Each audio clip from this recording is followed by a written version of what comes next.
యుధిష్ఠిర, ఒక ముసలివాడైన భీష్ముడు చెప్పాడు అని అసలు ధర్మం ఏంటో తెలియని, ఎక్కడికి వెళ్ళినా ఏ పని చేసినా అధర్మంతోనే చేసి చిన్నప్పటి నుంచి దొంగతనాలు చేస్తూ పెరిగిన వాడికి నువ్వు అగ్రతాంబూలాన్ని ఇచ్చి ఒక గొప్ప గౌరవం ఉండే వ్యక్తిగా మార్చాలి అనుకుంటున్నావా?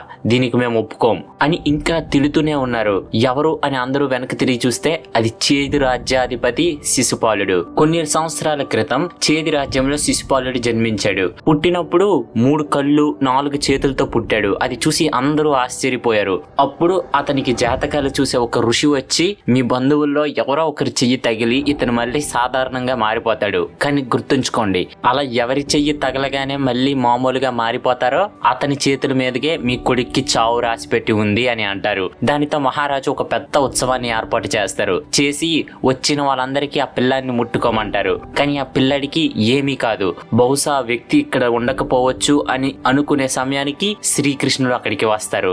అప్పుడు శ్రీకృష్ణుడు ముట్టగానే ఆ పిల్లడు మామూలుగా మారుతాడు. అది చూసిన శశిపాలుని అమ్మ అయిన శుభ శ్రీకృష్ణుని దగ్గరికి వచ్చి, కృష్ణ, మా పిల్లాన్ని చంపను, ఎలాంటి పరిస్థితి వచ్చినా అతన్ని చంపను అని మాకు మాట ఇవ్వు అని అంటారు. దానికి కృష్ణుడు, నీతిగా నిజాయితీగా ఉండకుండా ధర్మాన్ని తప్పినవాడు ఎలాంటి వారైనా సరే, అది ఎవరైనా సరే, నేను వాళ్ళని తప్పక వధిస్తాను. కానీ మీరు మాట అడిగారు కాబట్టి మీ కొడుకుకి సరిగ్గా 100 తప్పులు చేసేటంత వరకు నేనేమి చేయను. కానీ 100 తప్పులు చేసి 101వ తప్పు చేసిన మరో క్షణమే నేను అతన్ని వధిస్తాను అని కృష్ణుడు వెళ్ళిపోతారు. కొన్ని సంవత్సరాల తర్వాత రుక్మిణితో శిశుపాలునికి రుక్మిణి అన్నైన రుక్మి పెళ్లిని నిర్ణయించారు. కానీ పెళ్లి సమయానికి రుక్మిణిని శ్రీకృష్ణుడు తీసుకొని వెళ్ళిపోవటం వల్ల ఆ కోపాన్ని శిశుపాలుడు అలానే ఉంచుకున్నాడు.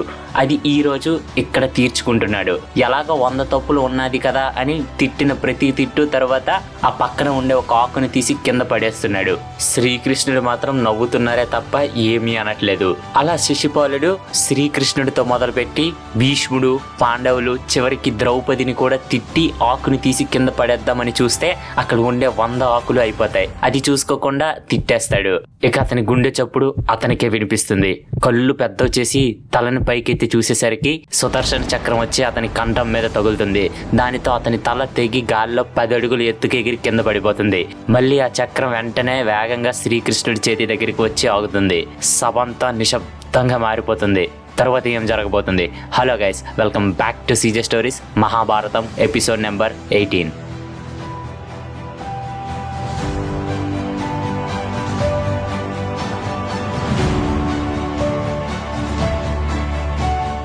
గైస్, అలాగే ఇంకో చిన్న విషయం, వీడియో చూసి మీకు వీడియో నచ్చితే తప్పకుండా లైక్ చేసి కామెంట్ చేయండి. అప్పుడే యూట్యూబ్ బాబాయ్ ఇంకా ఈ వీడియోని షేర్ చేస్తాడు. సో ఇంటరాక్షన్స్ పెరుగుతాయి. కాబట్టి మీకు నచ్చితే మాత్రమే వీడియోని లైక్ చేయండి, కామెంట్ చేయండి. Let's get back to the video. అలా శ్రీకృష్ణుడు శశిపాలుని వధిస్తారు. ఇదంతా చూస్తున్న దుర్యోధనుడి కంట్లో తీవ్రమైన అసంతృప్తి. ఎందుకంటే పాండవులకు ఉన్న మరొక శత్రువు, అంటే నాకు మిత్రుడు లాంటి వాడు ఇప్పుడు చనిపోయాడు. ఇంకో బంగారు అవకాశం నా కళ్ళ ముందే చేజారిపోయింది అని బాధపడుతున్నాడు. ఇదంతా సభలో జరిగినా కృష్ణుడు ఏం చేసినా అది మంచికే అని అందరూ భావించి సంతోషంగా రాజసూయ యజ్ఞాన్ని పూర్తి చేస్తారు. ఆ తర్వాత ధర్మరాజు ఇక్కడికి వచ్చిన రాజులందరూ ఒక 4 రోజులు ఇక్కడే ఉండి మా రాజ్యాన్ని అలానే మా అతిథి మర్యాదలను స్వీకరించండి అని చెప్పారు. దానికి అందరూ సరే అని ఇంద్ర ప్రస్తావనాన్ని చూస్తున్నారు. ఒక్కొక్క భవనం ఒక్కొక్క అద్భుతంలా ఉంది. దుర్యోధనుడు, శకుని కూడా అక్కడే ఉన్నారు. అక్కడే ఉండి ఒక్కొక్క సభకి శకునితో కలిసి వెళ్తున్నాడు. గోడలంతా వజ్రాలతో, వింతలతో, ప్రపంచంలో మరెక్కడా లేనంతగా ఒక్కో భవనం నిర్మించబడి ఉంది. అక్కడ ఒక్కొక్క భవనం చూస్తుంటే దుర్యోధనుడు వద్దు అనుకున్నా పొగడకుండా ఉండలేకపోయాడు. కానీ ఇదంతా చూసి ఇంకా అతని అసూయ ఎక్కువైపోయింది. అలా అక్కడ ఉండే ఒక భవనంలో గోడలో నీళ్లు, వాటి లోపల చేపలు ఉన్నాయి. వాటిని ముడితే అవి అక్కడికి కనిపించట్లేదు. దానికి కారణం అవి ఒక మాయ, అంతే. దాన్ని అలా తయారు చేశారు. ఇంకాస్త దూరంలో దుర్యోధనుడికి ఒక నీటి మడుగు కనిపించింది. అది కూడా ముందుట్లానే నా భ్రమేమో అనుకొని వెళ్తే అది నిజంగానే ఒక నీటి మడుగు. అందులో దుర్యోధనుడు జారి పడిపోతాడు. ఇది చూసిన పాండవులు గట్టిగా నవ్వుతారు. వెంటనే భీముడు కొత్త బట్టలు తెచ్చి, అవి తడిచిపోయాయి కదా, ఇవి వేసుకో సోదరా అని ఇచ్చి నవ్వుతారు. అంతే. ఆ అవమానాన్ని భరించలేక పట్టనంత కోపంతో బయటకు వచ్చి నేరుగా హస్తినాపురానికి తిరిగి వెళ్ళిపోతాడు. వెళ్ళి నేరుగా తన గదిలోకి వెళ్ళి తలుపులు వేసుకుంటాడు. చేస్తాడు. ధృతరాష్ట్రుడు, గాంధారి, శకుని వచ్చి ఎంత గట్టిగా తలుపులు కొట్టినా నేను ఏదైతే జరగకూడదు అనుకున్నానో అది రెండింతలు జరిగింది. ఆ పాండవులు ఒక్కొక్కరు మహావీరులు అయిపోయారు. ప్రతి రాజు మద్దతుని సొంతం చేసుకున్నారు. వాళ్ళ చేతిలో ఆయుధాలు స్వయంగా దేవతలు వాడిన ఆయుధాలే వాళ్ళకి దొరికాయి. ఆ ధర్మరాజు ఏకఛత్రాధిపతిగా మారిపోయాడు. ఎవరు వాళ్ళని ఎదిరించే సాహసం కూడా చేయలేకపోతున్నారు. ఆ రాజ్యం ఒక స్వర్గంలా ఎన్నో వింతలతో నిర్మించుకున్నారు. బంగారు భవనాలు, వజ్రాలు, వైడూర్యాలు ఇవన్నీ చూస్తూ నేను ఉండలేను. నేను ఇక్కడే నా ప్రాణాలను తీసుకుంటాను అని అంటాడు. వెంటనే శకుని, దుర్యోధన నువ్వు అలాంటి పని చేయకు. నువ్వు తలుపు తెరిస్తే మతిపోయే పథకం ఒకటి చెప్తా. దీనితో రాజ్యం మొత్తం నీ సొంతమే అవుతుంది అంటారు. ఆ మాట విని దుర్యోధనుడు వెంటనే వేరంగా తలుపులు తెరిచి అలాంటి పథకం ఏదైనా ఉంటే వేరంగా చెప్పు మామా అని అంటాడు. వెంటనే శకుని, నువ్వు ఒక మూర్ఖుడివి. ఎప్పుడు యుద్ధంలో గెలవాలి, వాళ్ళకన్నా బలవంతుడిగా మారిపోవాలి అనుకుంటావు. అందుకే ప్రతిసారి ఓడిపోయి నిరాశపడతావు. సరిగ్గా ఆలోచిస్తే వాళ్ళు ధర్మపరులు. ఎన్నో రాజ్యాలు వాళ్ళ వెనక ఉన్నాయి. కాబట్టి వాళ్ళని యుద్ధంలో ఓడించలేం. అది అసాధ్యం. యుద్ధంలో ఓడించలేకపోతే చేయవలసిన విషయం ఒకే ఒకటి ఉంటుంది. అదే జూదం. చెప్పింది జాగ్రత్తగా విను. ధర్మరాజుకి జూదం అంటే ఇష్టం, కానీ గొప్ప ఆటగాడి కాదు. నేను ప్రపంచంలోనే ఎవ్వరు వచ్చినా నన్ను జూదంలో ఓడించలేరు. ఎందుకంటే జూదంలో వాడే ఈ పాచికలు అంటే తెలియకపోతే డైస్ అని అర్థం. మనం నార్మల్ గా ఈ స్నేక్ అండ్ ల్యాడర్స్ గేమ్స్ లో డైస్ ఆడతాం కదా, అలాంటివి. సో ఆ పాచికలు మా నాన్న ఎముకలతో తయారు చేసింది. ఆయన ఆత్మ ఇందులో ఉంటుంది కాబట్టి నేను వేసి ఏమనుకుంటే అదే పడుతుంది. అలా మెల్లగా చిన్నగా మొదలుపెట్టి జూదంలో వాళ్ళని మొత్తం దోచేద్దాం దుర్యోధన.